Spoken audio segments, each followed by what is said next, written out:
খামারে হিট স্ট্রোকে মারা যাচ্ছে মুরগি। প্রতিদিন এক একটি খামারে মারা যাচ্ছে প্রায় অর্ধশত মুরগি। এ নিয়ে আরো জানাতে জেলার হাজরা নাটোর থেকে যুক্ত হচ্ছেন সহকর্মী মাহবুব হোসেন।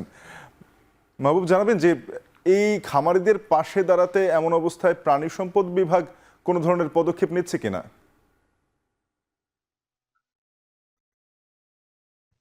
শাফিন, আপনি জানেন যে উত্তর জেলার নাটোরে এখন কিন্তু গত এক সপ্তাহ ধরে তীব্র তাপদাহ চলছে। এই তাপদাহের কারণে যারা লেয়ার, ব্রয়লার এবং সোনালী মুরগির যারা খামারিরা রয়েছেন তারা কিন্তু বেশ বিপাকে পড়েছেন।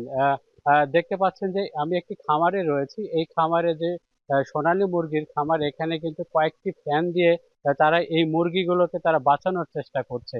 তো এরকম একই চিত্র কিন্তু আমরা জেলার যে বিভিন্ন খামার রয়েছে সেই খামারগুলোতে ঘুরে দেখেছি, এবং প্রতিদিন কিন্তু 100-150 পর্যন্ত মুরগি মারা যাচ্ছে হিট স্ট্রোকে। খামারিরা তারা আমাদেরকে এমনটি জানিয়েছেন।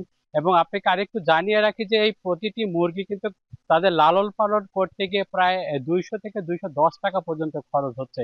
অর্থাৎ একটি মুরগি যদি মারা যায় তাহলে সেই খামারিকে 210 টাকা লস করতে হচ্ছে একটি মুরগির পিছনে। এমন খামার কিন্তু নাটোরে প্রায় 1000 খামার রয়েছে। আর আপনি যেমনটি বলছেন যে প্রাণী সম্পদ, আমরা প্রাণী সম্পদ অধিদপ্তরের সাথে কথা বলেছি।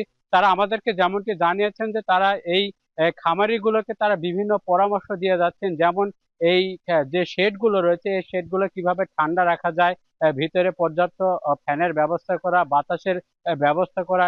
অর্থাৎ সব মিলে যদি এই খামারটা ঠান্ডা থাকে তাহলে এই মুরগিগুলো রক্ষা পাবে, এবং বিভিন্ন যে ওষুধপত্র রয়েছে তারা কিন্তু সেই ওগুলো খাওয়ার পরামর্শ দিচ্ছে, এবং মুরগির যে ঘনত্ব এই ঘনত্ব যেন কমিয়ে আনা যায় তারা সেই ধরনের পরামর্শ দিচ্ছে। পাশাপাশি তারা আরো যেটি জানিয়েছে যে এই এই এই ধরনের মুরগি মারা যাওয়ার কারণে কিন্তু ডিম এবং যে মাংসের উৎপাদন সেটি কিন্তু কমে যায়। এই কমে যাওয়ার কারণে কিন্তু আগামী দিনে যে মুরগির একটি সংকট এবং ডিমের যে সংকট এটি কিন্তু তৈরি হবে, এবং বাজারে এর একটি বড় প্রভাব তৈরি হবে। এর সাথে কিন্তু যুক্ত হয়েছে লোডশেডিং। এই লোডশেডিং কিন্তু 12 ঘন্টার মধ্যে 8 ঘন্টা তারা বিদ্যুৎ পাচ্ছে। এতে করে কিন্তু সব মিলে যদি বলি যে খামারিদের যে তীব্র সংকট সেটি কিন্তু তৈরি হয়েছে নাটোরে। তো শাফিন, এই ছিল নাটোর থেকে আমার কাছে সবচেয়ে তথ্য। মাহবুব, আপনাকে ধন্যবাদ। সহকর্মী মাহবুব হোসেন যুক্ত হয়েছিলেন নাটোর থেকে, জানাচ্ছিলেন তীব্র গরমে লোডশেডিংয়ে মুরগি খামারিদের দুর্ভোগ চরমে।